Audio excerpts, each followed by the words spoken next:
MA40 here. Let's do a nice little bit of decoding Alexander So technique. I'm going to be just looking at how you're sitting and standing, doing some small corrections, small measurements, and hopefully getting you all aligned and getting posture perfectly stacked. Your hips on top of your knees, your waist on top of your hips, your chest on top of your waist, and your shoulders on top of your chest, okay? Thank you. And this is called the Alexander technique. The first thing I'm going to do is just take a look and assess your current posture. Could you stand up naturally for me as you would? Okay, so I don't want you to think there's any funny business going on here. This is called ASMR, relaxing posture adjusting Alexander technique role play, but this is like totally kosher, guys. This is like therapeutic and healthy. All right, this is the good kind of role play. Okay, and just relax as much as you would. A little bit of overarching in the back here. Neck slightly forward, so we'll work on that. Hips slightly turned. All right, go ahead and have a seat. Okay, so some very, very nice, very healthy Alexander technique role play. Because I was just reading the New York Times Sunday magazine headline: how a 14-minute video on posture changed my life. Hint, it wasn't because it fixed the way I stood or sat. It has nothing to do with posture at all. Boy, this is intriguing. So, according to the author, the crown jewel of unintentional ASMR is a 14-minute video that was uploaded 7 years ago to a channel that has no other content. In Alexander Technique lesson with Diana Devitt Dawson, a woman teaches a law student how to sit and stand up from a chair without causing excess strain on the body. So Devitt Dawson, the instructor, makes microscopic adjustments to a pupil's posture and movement, all the while issuing an enigmatic catchphrase, "Allow the neck to be free." Presumably filmed as an educational video on the Alexander technique, a method of posture and movement coaching, the video has all the soporific features of a winning ASMR video. Even the video's color palette is subdued with a theme of gray and muddy purple. Boring as it sounds, this video has become a cult object and now has 5.6 million views, more than 4,300 comments, with new ones added on a weekly and sometimes daily basis. Fans, some of whom claim to watch the video nightly, have called it the Citizen Kane of ASMR videos and possibly the greatest 14 minutes in ASMR history. The video is memorizing in large part because it's an utter mystery. What does it mean to allow the neck to be free? Is that phrase the rosebud of the ASMR world? Precisely what modifications is Devitt Dawson making to a student's posture? So one commenter notes, watching this literally 1,000 times and I still have no idea how to do the Alexander technique. Who is Devitt Dawson? The YouTube star with a single video on her channel. So let's have a look at this mystery video.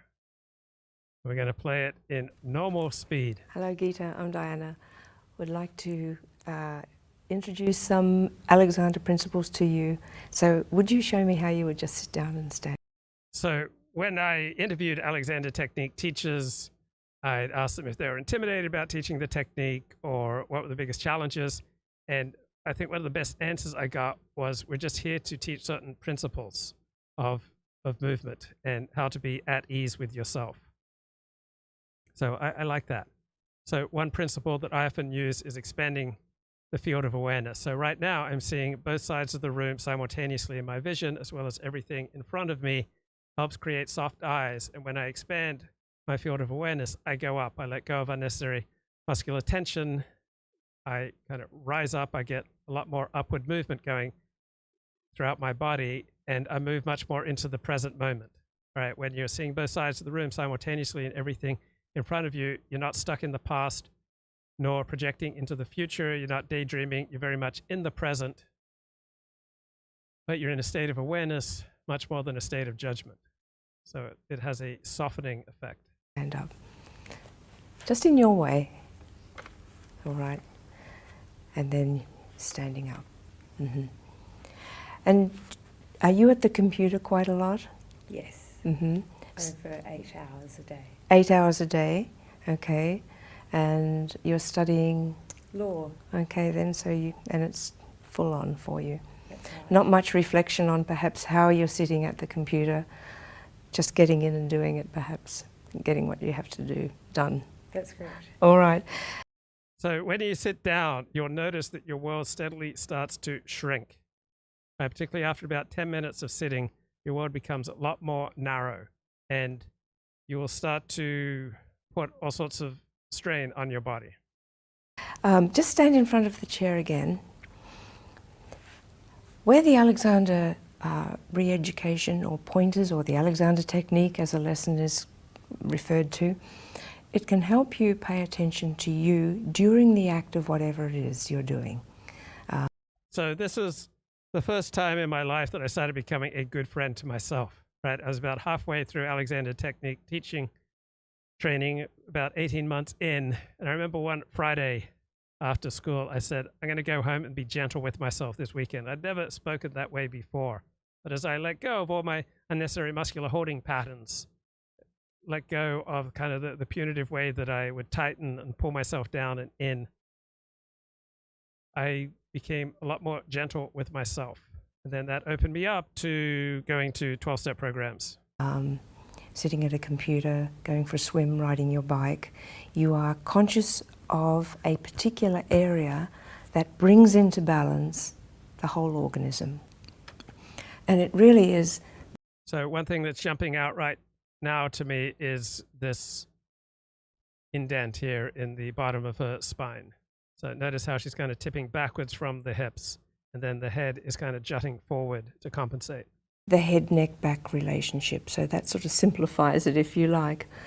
And the little guiding orders are, let the neck be free of unnecessary tension. So what does it mean to let the neck be free? That means that your teacher or somebody you trust can move your neck with the least possible effort.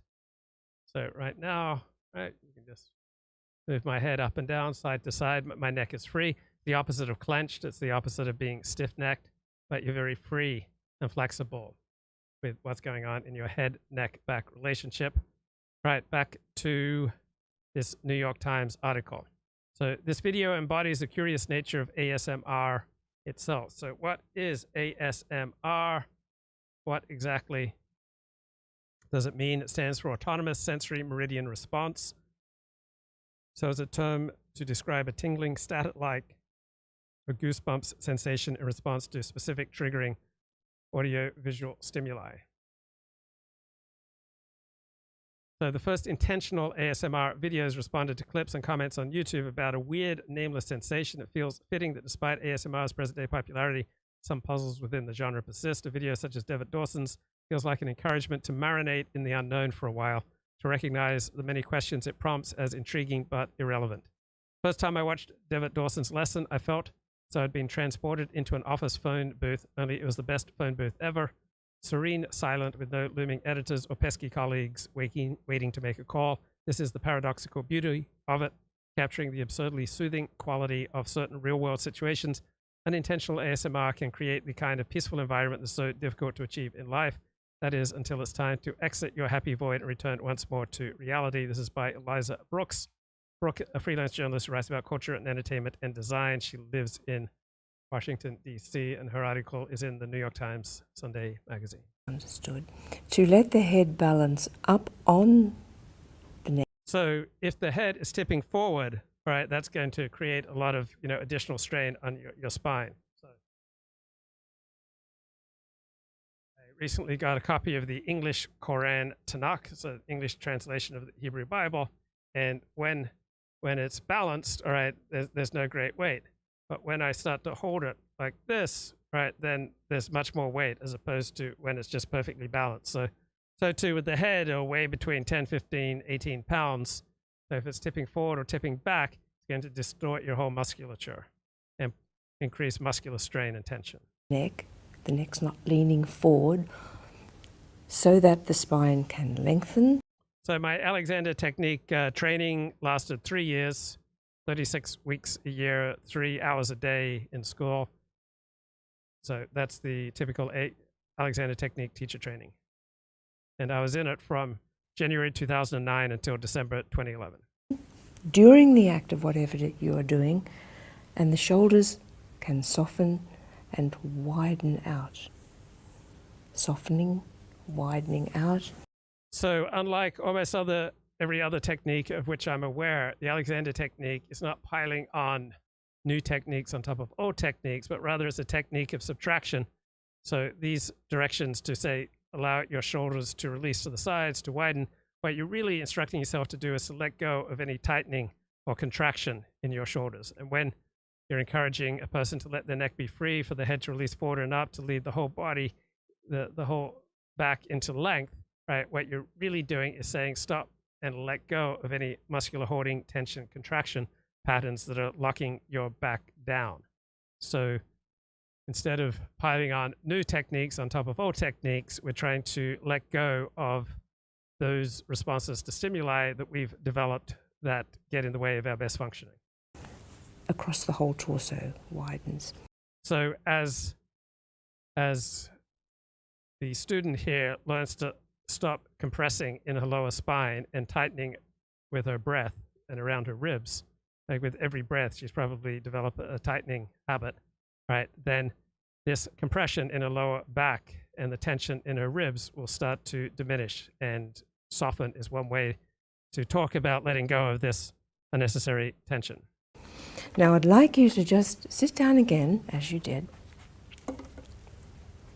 And then if you... So when I first took my Alexander lessons, I had to like kind of push myself up with my hands, and I'd kind of throw myself forward, and then I'd put my hands down on the chair to sit down because I was that out of balance, out of whack. You stand up again. So in light of what I just was talking about then, the head-neck back relationship was very much jeopardized. Our head... So Alexander technique teachers talk about this area as primary control, the head, neck, back relationship. And so we usually begin by drawing the pupil's attention to any unnecessary holding or tension patterns in the neck, because there are more joints in the neck than anywhere else in the body. A joint means one bone connecting with another bone. So if there's any unnecessary tightening or compression in the neck, then tightening and compression is going to ripple throughout the whole body. So you start to free the neck, you then release the head to go forward and up, leading the whole torso into length.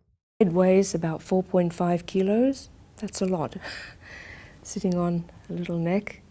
And we would rather it not go back and down when you sit down, because it just puts the spiral. So that's what happens when people get into the habit of tightening and compressing. It usually begins with tightening and compressing in the neck, so the head tips back and down, and you get into some version of the fight or flight. So if there's a loud noise that went off behind me, my head would rotate back. All right, my head would rotate back, compressing my neck and my spine. My chin would jut out and up. My shoulders would rise up, and I'd kind of go into fight or flight. And some people walk around in some modified version of this all the time. And the compression, I should say, rather than the spiral, all the way down your back. It also, for women, interferes with our pelvic balance, and to not least of all, the feet. So almost everybody has anterior pelvic tilt, all right? So usually your right hip, your right pelvis will tilt forward, because if you're right-handed or you're driving, all right, you're using your right foot probably more than your left foot. And so that encourages more tension on the right side of your pelvis. And because the central nervous system is programmed to try to keep your eyes level at all times, when you develop right anterior pelvic tilt, your back has to wrench to keep your eyes level as your pelvis starts tilting forward. And so eventually your back will, quote unquote, go out, and you may be immobilized for a day or two. Our feet are not going to be grounded if the head is kept throwing back and disturbing the pelvic. Laponia says, when that woman disappeared after an Alexander technique lesson with 40, it was a coincidence, just bad luck. It wasn't bad luck or a coincidence. She just graduated to a higher spiritual plane, bro. She crossed the bridge to total freedom. Balance. Now, I'm going to guide you into the chair this way with those principles so you can think about them during the act of actually. So you take a few Alexander technique lessons and you might realize, I'm not really a guy, I'm really a woman inside. Or you might realize, I don't want to play tackle football anymore. Or you might realize, I want to stop, posting nasty memes online. Or I'm no longer, a political activist. I want to live in harmony with everyone. Or you might open up to 12-step program or to therapy or to a life of light and love. You just never know what happens when you let go of unnecessary muscular tension. Most people become easier to deal with, but some people, they kind of let go of their fear and then they become who they really are, which can be, occasionally quite challenging and prickly. Using them, if you like. So you'll be doing the thinking and I'll be doing the moving of you, just in a general act of sitting down. We do it all day long, sitting down and standing up. We don't pay attention to this. Now stand with your feet a little bit wider apart, just to give you some grounding, about hip width, a little bit wider. Not much, that's fine. So now we think, I'm going to sit down. All you have to say to yourself is, wait a minute, not my old habit.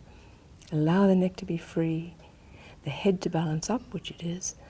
So most people, when they think, right, they start tightening the neck and the face and the whole body. When most people are about to speak, you'll see a tightening kind of rippling through their face and the whole body. When people breathe, often with every breath, they tighten and compress. Now, some tightening is inevitable when you think and when you speak. You just want to have the least necessary amount of compression. And Alexander clarified that a little. He said, allow the neck to be free, the head to balance forward and up during movement, and you just bend your knees quite quickly. And then we wait for a moment. So notice a lot of compression and tightness here, the head tipping forward and back, though the teacher's hands there try to minimize that. So there are other techniques to get to that same place of allowing the neck to be free so the head can release forward and up. And one technique is to expand your field of awareness, right? So when you see both sides of the room simultaneously and everything in front of you, you've expanded your field of awareness. That will give you some upward direction in your torso. You'll tend to let go of unnecessary tension and compression patterns. Another technique to get to this state is to let go of everything you think you know. So I just allow myself to let go of everything that I think I know, moving into a state of awareness rather than a state of judgment. And it's such a light feeling. I just feel my back and my neck unlock, and I let go of everything that I think I know. And it's come on over here to this wonderful world of awareness rather than judgment. Now, there are absolutely times for judgment, but if you don't need to be in judgment, it's a beautiful, beautiful thing to just be in a state of awareness, have an expanded field of awareness, to let go of everything that you think you know. Just hang out here in this happy, present moment of just being in awareness rather than in judgment. And then we just gently come back, just sitting quiet. So you might be as trad as all get out. You may be a medieval Catholic or traditional Orthodox Jew. You might be Mr. Trad. But when you're just in a state of awareness, you don't have to negatively react to Pride Month or transsexual parades or Fox News. You can just be here in a state of awareness, recognize, hey, there may be a lot of monkeypox going on out there, but I'm just going to be in a state of awareness right now. I'm going to let go of everything that I think I know. I can let go of judgment, and I can just look outside the window and see a sky of blue, trees of green. You can hear children crying, and you can think to yourself, what a beautiful world. Quietly, yeah, that's it. So that during that act, we're going to not put compression on this back, so that you allow what those last words, those little last guidelines say. Allow neck to be free, the head to balance up, the spine to have its length, the torso. Right, so you want the head, balanced on top of your neck, on top of your torso, because if it's tipping forward or backward, it's going to be distorting, and it's going to make movement more difficult. Like, you're probably wondering, 40, why are you so light in your loafers? Like, why is it that when you walk, you don't really walk, you just glide? Like, 40, how come you can just get into the most unbelievable intellectual splits? Like, 40, how are you able to run 70 intellectual paradigms at the same time? Why are you such an intellectual gigolo, falling in love with every beautiful idea that comes along, but ultimately staying loyal to none? Well, bro, I've learned the Alexander technique. I've learned to let go of everything that I think I know, move into a state of expanded awareness rather than judgment. Torso to widen, which is certainly what it's doing now. And then you've got a lovely breath. By a lovely breath, I mean what Alexander called full capacity breathing. where natural breathing. It's where the lungs are getting air down to the bases of the lungs. It's not just... Right, so most breathing techniques, you are layering on new techniques on top of your old maladaptive techniques. But with Alexander breathing techniques, it's a technique of subtraction by letting go of unnecessary compression. So, letting go of gasping for air, reducing the need to have holding patterns around your ribs, around your jaw, around your eyes and your mouth and your forehead and your shoulders and your back. By letting go of these unnecessary tension and compression patterns, then you widen, you lengthen as you stop compressing and pulling down, and that creates more space for your lungs to breathe. And then as you become more buoyant, everything just works better. You move more gracefully and easily. Just upper respiratory, panic attack type, nervous situations. We can always come back to the inhibition of Alexander's lessons, learning to stop the automatic response to a stimulus. And so you learn to stop your automatic responses to stimuli, and then notice your habitual responses to stimuli and let them go if they don't serve you. So, for example, walking in LA, every time you cross the street, you have to really keep an eye on drivers. And I've often fallen into the habit of yelling at drivers who, break the law, would have run me over if I hadn't, jumped out of the way, who don't yield the right of way as they required by California law. And then I am agitated and upset for 20 minutes, 40 minutes, 2 hours afterwards. So if I could just get into a state of expanded awareness, recognize that reality will be reality only 100% of the time, that I have no power to control other people and other drivers, have an expanded field of awareness, just notice what's going on with them, and then make my choices accordingly. And so when I get, maladaptive responses to stimuli where I feel like, cursing out a driver or punching one out or throwing, a hunk of concrete through their window, I can just notice that response and I can choose to inhibit it, to not act on that response. I mean, I'm a heterosexual male. I go through the world. There are beautiful women everywhere. No, I don't go around cupping, beautiful, soft parts of them. That would be against the law.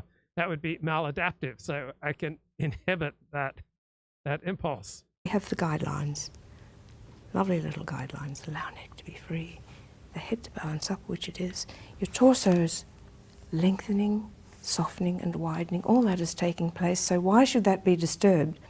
Simply because you bounce out of a chair. We just do it unconsciously. Up goes the chin, crunch goes the head, and we stand up all day long. So everything you need to learn about the Alexander technique, you can learn just getting in and out of a chair. There's such sufficient stimuli in folding and unfolding your limbs as you get in and out of a chair that it's just a wonderful basis for learning about your responses to stimuli, learning to inhibit those responses that don't serve you, and developing new, more adaptive responses of lengthening and widening by letting go of unnecessary compression and tension. Terrible, terrible compression unconsciously. With this work, you're not doing that, so this becomes so strong and very flexible, and you become free of a lot of harmful habits. For me to help you, or to help you get that experience, we'll just stand up. To allow now to, before we stand up, it's an idea to bring the feet underneath you. So I've worked with a lot of actresses and models, and I just go into an Alexander technique teaching zone. So I've achieved such a state of holiness and professionalism, right? I'm not even tempted to make a move. I don't believe I've ever made a move on, any of my attractive students. Haven't made a move on any of my unattractive students. You just go into a professional mode. You're here to help people learn about their unnecessary tension and compression patterns. Just a little bit more, and then we just wait, come quiet. So I would, with a first-time student, I let them know where I'm going to be touching them. So they're not going to be any surprise groping, all right? And, definitely none of the erogenous zones, none of the private parts are going to get fondled. But you bring your hands to help your pupil become aware of where they're holding unnecessary tension. But I'll say, okay, I'm going to bring my hands to your neck. I'm going to bring my hands to your shoulders. I'm going to take your arm out. I'm going to hold your, from your elbow to your hand. All right, I'm going to take your leg out. I'm going to scoop under your back or under your hips to help you, notice and release the necessary tension patterns. Right, not getting ready to push. Because I don't want the attention to the legs. That's your stand. It's already in the brain mechanisms that you're about to stand. We don't have to do any more than that. It's there. What we do have to do is prevent the habit. Allow neck to be free, head to balance. Beautiful. And then I know, watch the chin. So notice that this starts tensing up right here. These muscles here are about the most powerful in the body. The neck, back, shoulder muscles right here. And so she's starting to tense and compress here. The head's starting to tip back. And the teacher's hands are here to try to inhibit that unnecessary tension and compression in the neck. That's going to work. A little bit of arms coming forward, but that's all right. We gently let the head float up again. Yes, yes, yes, yes. And up you go. Lovely. Strengthening, letting the back lengthen. Torso to soften and widen. And widen. Beautiful.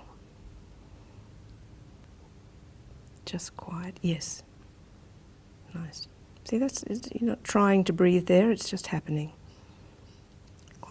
So as you start to get out of your own way, as you start to let go of these unnecessary tension and compression and holding and pulling down and tightening patterns, right, then you start to open up.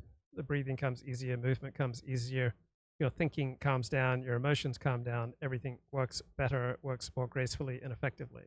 Naturally and quite deeply.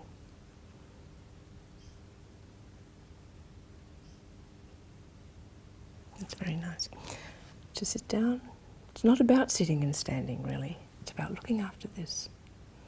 Neck is free, head balance. Right, when you simply move into the present moment by expanding your field of awareness, by letting go of everything that you think you know, right, you naturally start to move up, start to lengthen and widen, let go of unnecessary tension. Up, let me move you. You're going to send the knees just that way.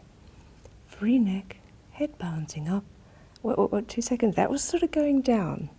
I want you to think. So typically people start compressing, right? When people even look at a chair they're about to sit in, when they're still several feet away, they start tensing and compressing and pulling themselves down and in just from the stimulus of sitting in a chair. And so through studying the Alexander technique, we start to notice these stimuli responses we have that don't serve us. And so we can still be thinking up, thinking about lengthening and widening, releasing unnecessary tension, even when we are going down in space. So you want to be thinking, so I'm going to use my left hand so people don't misinterpret this. I'm thinking here, my hand is interpreting how I want my head directing forward and up. So even when I'm coming down, all right, I still have that gentle desire for my head to release forward and up, even when I'm bending over to pick something off the floor. Everywhere I go, right, the head releasing forward and up. Think like a kite, your head's follow there's a little guiding direction in my hands. So I want you to, like a kite, to think up and you're. So when I put my hands on students, it's like jumper cables, all right? I am connecting my central nervous system to theirs. I'm usually in a calmer place than my students, so their anxiety starts to reduce as I transmit what's going on with me to them. Your spine is going to be the tail of the kite floating up and not sticking. The bottom doesn't have to stick out. It's the knees that float as they just bend. But neck free, head forward, and then you just bend your knees quite quickly. That's it. And then to stand, we go no, quiet, neck free, stay back in your back, and up to go up. And then we wait. Soft legs, even if we just flash on all the areas, allowing neck to be free, head to balance up, letting the torso lengthen, soften, and widen, and widen. That's it, and wide. So you bring your hands to the top of your student's chest, to the neck, to the back, to their shoulders.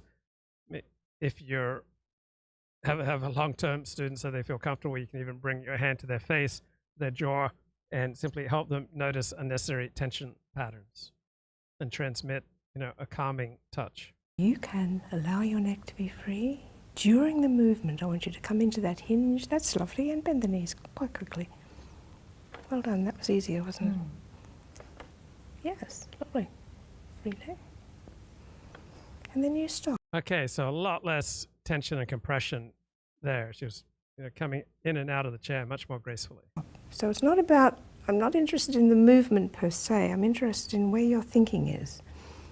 Right, so it's more about orientation. You have an upward orientation flowing through your musculature. Are you freeing your neck so your head can release forward and up even when you're moving up and down in space? Letting the neck be free. I know the movement will be very much in balance if the thinking is there that links that. So I've had 2 multi-billionaire clients. I've had full-time models and actors as clients, people with regular TV shows. You meet very interesting people when you teach the Alexander technique. That links that. That's just lovely. Go to get up. No, not my old way. Yes. Beautiful. It gives a flow to the whole being. Up you go. And it's effortless. You really didn't need much there at all. And to think I've not seen you before in all of this new experience is very good. Just cool. Quiet.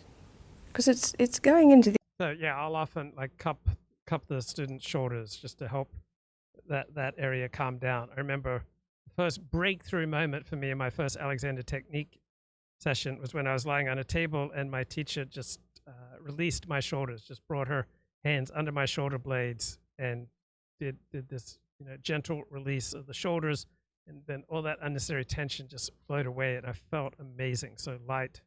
The unknown when we come along for an Alexander lesson, we're going away from our habit and all of a sudden we're focusing on to this instrument. It's very important. So when you're cycling, when you're cooking, which is what you also enjoy, I believe, very important that you be very creative in how you're using your head, neck and your back. And hopefully, Alexander... So when you're teaching, right, you're spending most of your attention on yourself, on your own use. Am I allowing my neck to be free? Am I directing my head forward and up? Am I releasing any unnecessary tension patterns I have? Am I expanding my field of awareness? Right, so what's most important is that you are embodying the good use of the self and that you're at ease and calm and graceful in your own movements, and then you can't help but transmit that to your students. This tiny little introduction will give you the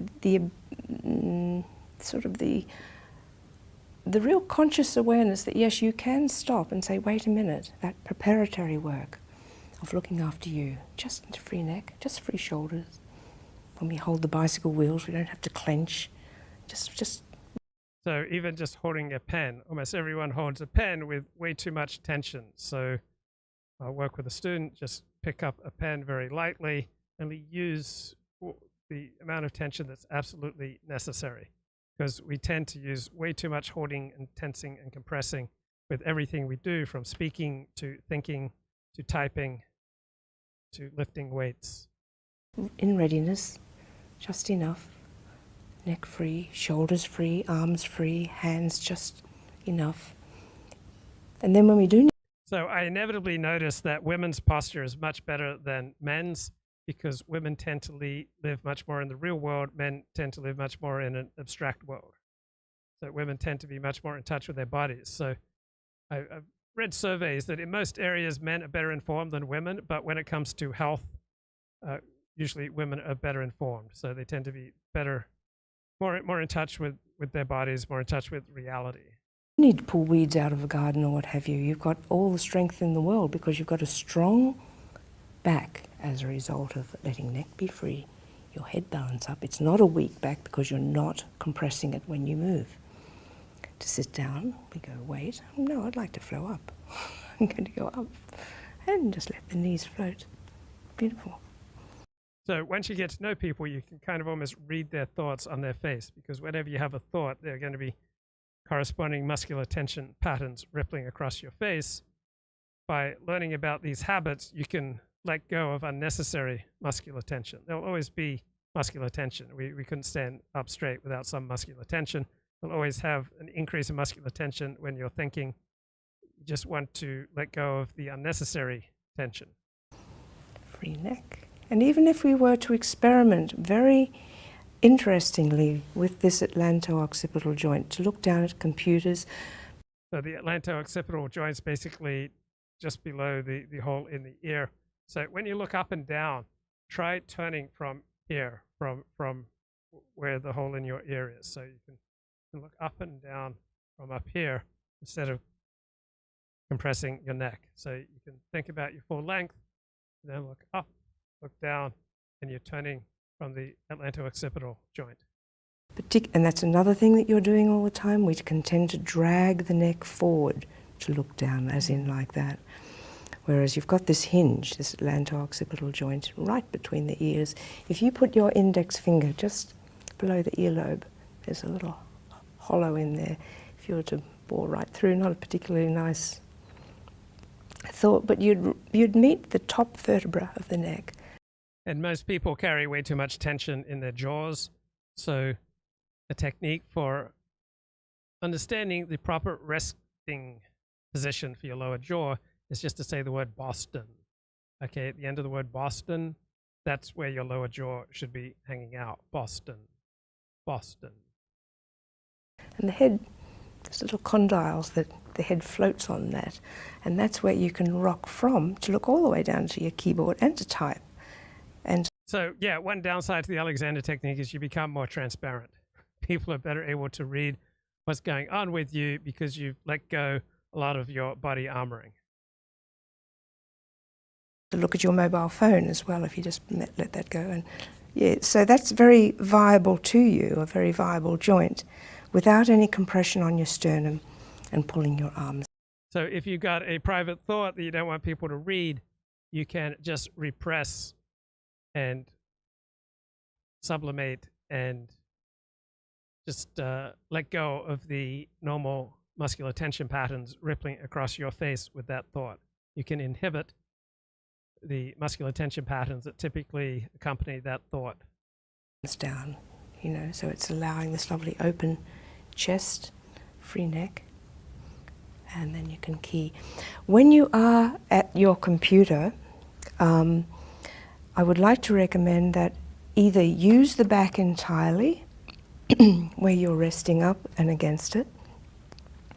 But if you're not using it entirely, please come away from it more than you are, that you're more to the front of the chair. The reason being... So a much better technique is to allow one knee to go down. So when I'm doing a lot of sitting, I just drop one knee towards the floor.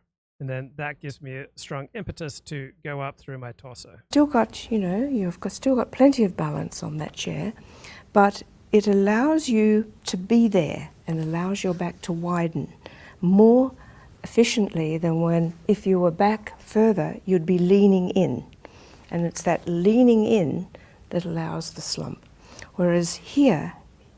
So I've got a stationary bike that I often ride when I'm watching a TV show or a movie, sporting event. And when I was in the habit of like leaning over onto my bike handles when I was riding, that would create compression, I guess, around my stomach, and I'd often throw out my back from doing that. So I tend to do much better when I'm sitting relatively straight on my bike. You're quite solid, and you've got that solid base, which is really important, this sacral area, and particularly for women with our gynecological organs, this area must not be yanked in. Just yank that in for me, very tight, and it's restricting the pelvis. So we want to have the pelvis beautifully balanced. What balances the pelvis is not going directly to the pelvis, but going to what's on top. And it's the head, neck, back relationship, which sits on top of the spine. And when there's a lovely flow there, the pelvis will swing into balance. and it'll be So Alexander Technique teachers tend to be pretty insecure. One, there's no legal standing for the Alexander Technique. It's not like being an accountant or a doctor or a lawyer. Two, your own use of yourself is constantly on display. And three, most Alexander Technique teachers come from a place of great pain. The reason they got into the Alexander Technique was to let go of the pain that they were in. So most Alexander Technique teachers, come from a place of great pain and great suffering. So not your normal career path. beautiful. You can bring your feet back maybe a wee bit or wherever but that can be quite comfortable like that. Allowing neck to be free, shoulders to be free. Just let me take this arm. So no, don't give it. Quiet. Then we both stop to just think up. Free neck, going up. And looking around. It's always very free here. So what's a free neck? It means the teacher needs to use the least possible effort pivoting your head around. And quiet. And when you go to move, think, wait a moment. Let the neck be free. Feet underneath you a little bit more. A bit further, a bit further. Then you just wait. And then stay in your back, so you've got that lovely connection with your back. And then you just flow over and you flow up. And you continue that, this little thought, all the way up. But you're grounded on your feet there too, very solidly on Mother Earth. Because this head neck is beautiful. Neck. And free under here, so you're not occluding your voice box, your larynx at all. You've got that lovely and free. Beautiful natural balance. And you can be flying along the beach or wherever, in the law courts. Like that. Whoops. Now, what we're going to do today is Let's have a look at another video. Feet for me. I'm going to do some basic measurements. This is weird. Make sure we're symmetrical on both sides here. Okay, this is not normal. I've never seen Shoulder an to Alexander shoulder. Technique teacher do this. Finding the midline of your neck. So when it Can you says bend your neck Alexander down for me? Technique role play, this is not normal Alexander Just Technique. finding that first spine bone. I've never seen any Alexander Technique teacher do this. Symmetrical in the shoulders. You can lift your neck. Okay, let's have a look at the comments there. And Alexander clarified, allow the neck to be free, and the neck was freed, and the people saw, and they rejoiced, and on the seventh day Alexander rested. I watch this video every night. It's been a few years. It's still my go-to ASMR video to fall asleep to. Have this thing memorized. My new band is called Gita. Our first album is called Diana's Alexander. Song list, Just in Your Way, the little guiding orders. You've got a lovely breath. Crunch goes the head, neck free, not my old way. It gives a flow. Think I've not seen you before. Going into the unknown. When we come along, do me, do me. It's 2023. Still a little hopeful that a second lesson will come someday. So this video is about 7 years old. ASMR creators take notice, no gimmicks, tapping, tongue clicking, just speaking naturally and great personal attention. All right. I love that Diana created an account, posted this one video with millions of views, and never posted another video. Legend. After about 1,000 times of watching this video to sleep, it struck me today that Diana is using Alexander principles for her own posture the entire duration of the video. Even when she's bending to adjust Gita's posture, she doesn't break the holy head, neck, back trinity. Mind blown.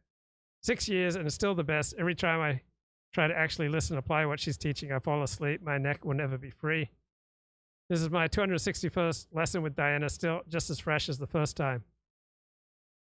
We're all melting here with only Diana's voice. Can you imagine what it must be like to be in Gita's place and to add all that light touching while you listen to her? I've never been more jealous in my life.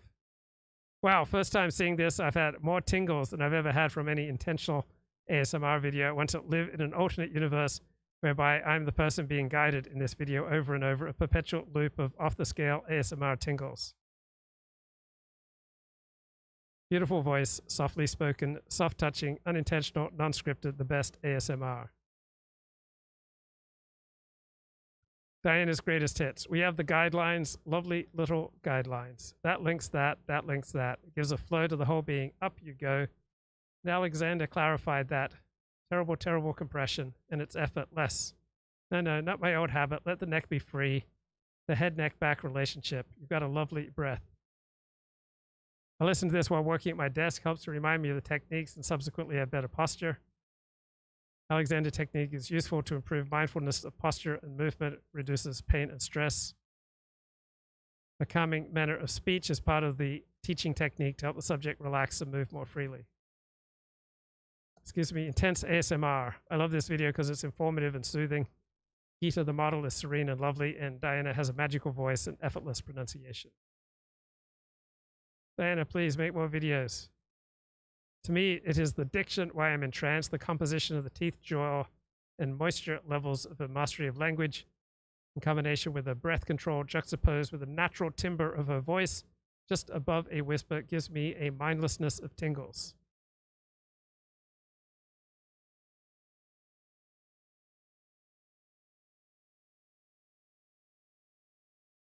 Allow the neck to be free may be too confusing. It's the intent that matters. What is really meant by let the neck be free is to stop over-tightening the muscles of your neck and other muscles to allow the head to naturally nod a little bit forward because the front of the head is heavier than the back. There are smaller muscles near the atlanto-occipital joint that will then be able to do their job. The term forward and up really just means stop pulling your head back and down or stop drooping your neck and pulling back your head. It can be misconstrued to mean putting your head into some other physical position and create more tension and a sense of doing. An alternative would be along the lines of ask the neck to let go of the head so that the head can lead the spine into length.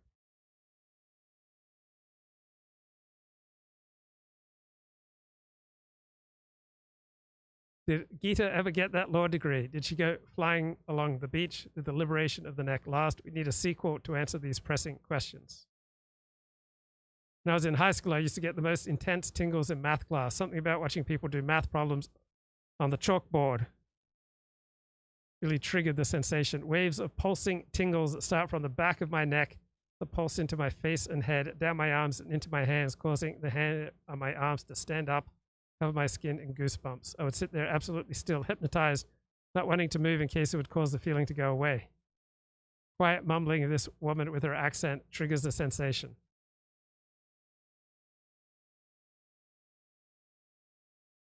This helped my running tremendously. I used to run like a boxer in a match. Now the neck is free, hands free, head free.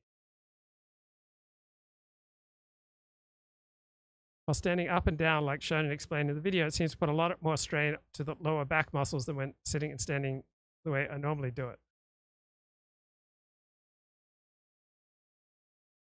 I have to see. This lady's voice is exquisite, both timbre and clarity. It's what used to be called educated Australian. You hear it less and less now, unfortunately.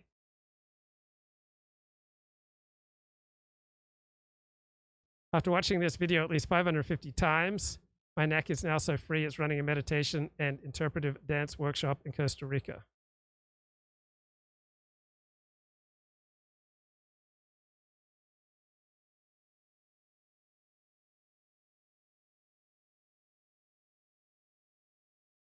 I watched this so many times, I always find this line to be most hilarious at 12 minutes 24. This area must not be yanked in, immediately followed by just yank that in for me.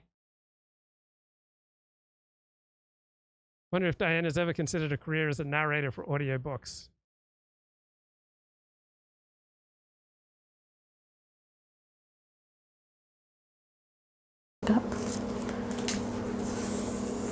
Okay, this is weird. I've never seen an Alexander technique teacher pull out the just feeling for the center there.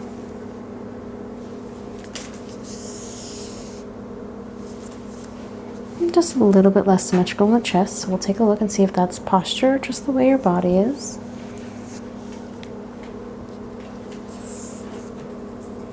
Just looking across the face, the neck. Okay, this is really weird. And then head back. Oh, this is not Alexander technique. I don't know what's going on here. She's yanking the girl's head back, compressing her neck.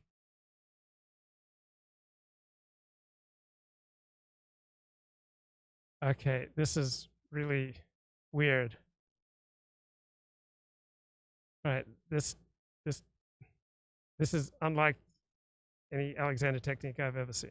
Okay, just relax there and make some slight micro adjustments here. Shoulders back and relax them down. Feeling the slight difference. Okay, this is not a normal Alexander technique, teacher. There's too much tension and compression in her own head-neck-back relationship. I'm going to have you tuck your head. Whoa. Bend no your Alexander legs. Teacher would move. Sit down. That forcefully.